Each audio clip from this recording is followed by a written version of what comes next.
Lebanon के कई शहरों में 18 सितंबर को घरों, सड़कों और बाजारों में लोगों की जेब और हाथ में रखे पेयजल अचानक फटने लगे।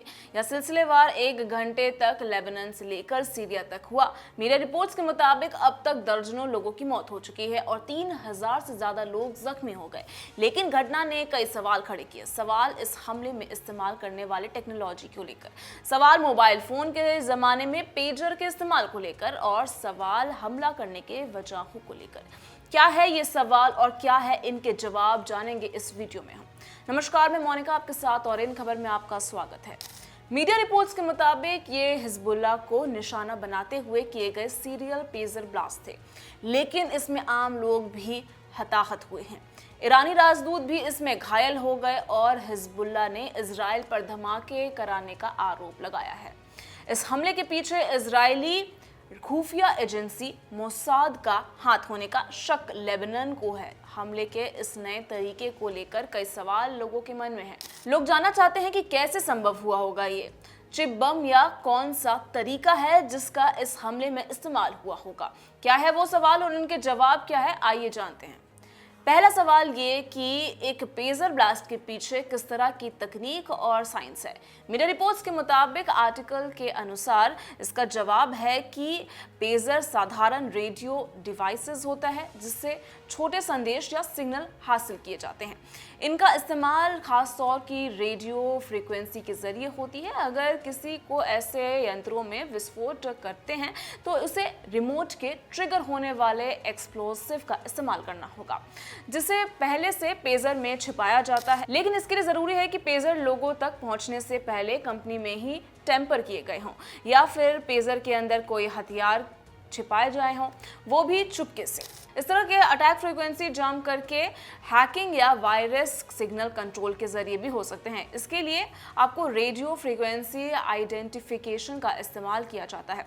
वायरलेस कम्युनिकेशन प्रोटोकॉल्स का खराब किया जाता है, या फिर पेजर की तकनीक का ही सहारा लेकर उसमें रखे विस्फोटक को ट्रिगर किया जाता है। तो ये सबसे एडवांस इलेक्ट्रॉनिक वॉरफेयर है। तो आएंगे दूसरे सवाल पे, तो क्या है इससे पहले पेजर ब्लास्ट नहीं किए गए हैं। इस सवाल का जवाब मीडिया रिपोर्ट्स में लिखा गया है कि नहीं, ऐसा पहले कभी नहीं हुआ। ये दुनिया में अपनी तरह की पहली घटना है, लेकिन इजराइल इससे पहले भी कंपनियां के प्रोडक्शन लाइन को प्रभावित कर चुके हैं।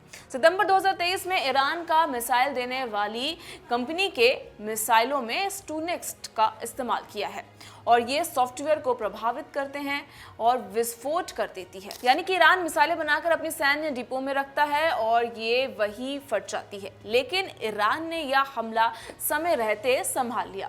मिसाइलों में विस्फोट नहीं हुआ। सेलफोन में आईईडी लगाकर विस्फोट तो पहले कई बार हो चुके हैं, लेकिन इस तरह का हमला पहली बार हुआ है। अब आते हैं तीसरे सवाल पर, तो हिजबुल्लाह के लड़ाके आपस में बात कैसे करते हैं, कम्युनिकेशन सिस्टम क्या है।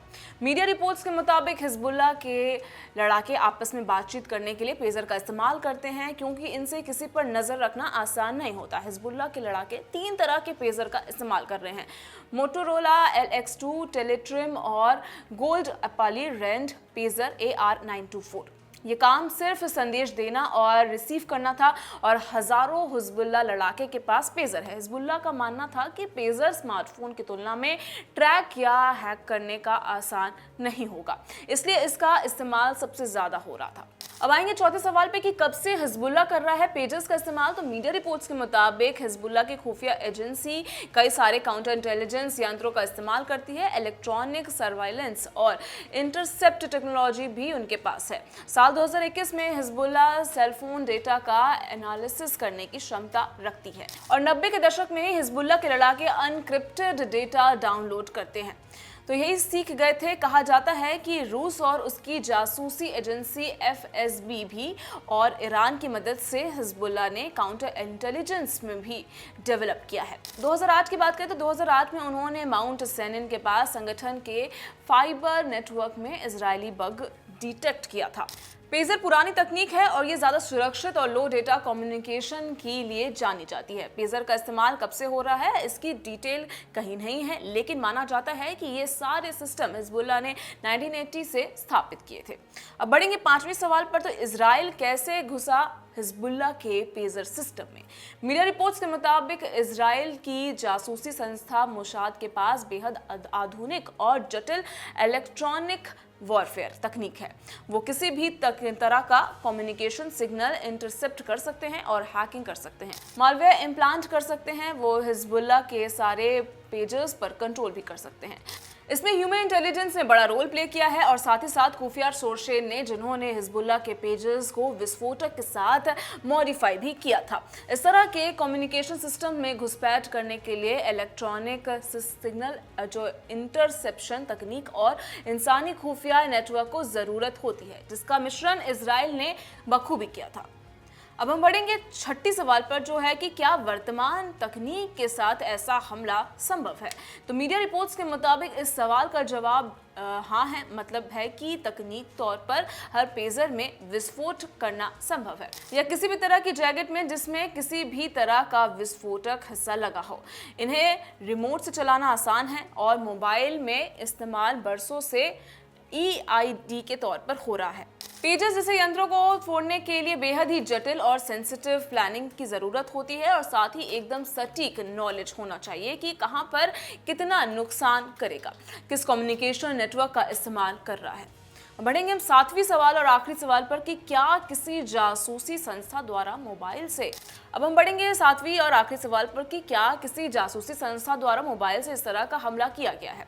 तो मीडिया रिपोर्ट्स के मुताबिक आतंकियों ने कई बार मोबाइल का इस्तेमाल इस तरह के हमलों में किया है, लेकिन किसी जासूसी संस्था या सिक्योरिटी एजेंसी का द्वारा ऐसा करने का खबर नहीं है, या फिर अत्यधिक खुफिया है। मोसाद ने टारगेट हमले किए हैं, ऐसे हमले जिसमें कि इलेक्ट्रॉनिक डिवाइस का इस्तेमाल हुआ है। इसमें 2008 में हिजबुल्लाह की मिलिट्री कमांडर इमद मुगनिया है और जिसकी कार दमिश्क में उड़ा दी गई थी। खैर, इस हमले के बारे में पूरी दुनिया में इसकी चर्चा है। आप इस बारे में क्या राय रखते हैं, कमेंट करके हमें जरूर बताएं और देश दुनिया की ऐसी ही तमाम खबरों के लिए बने रहें इन खबर के साथ।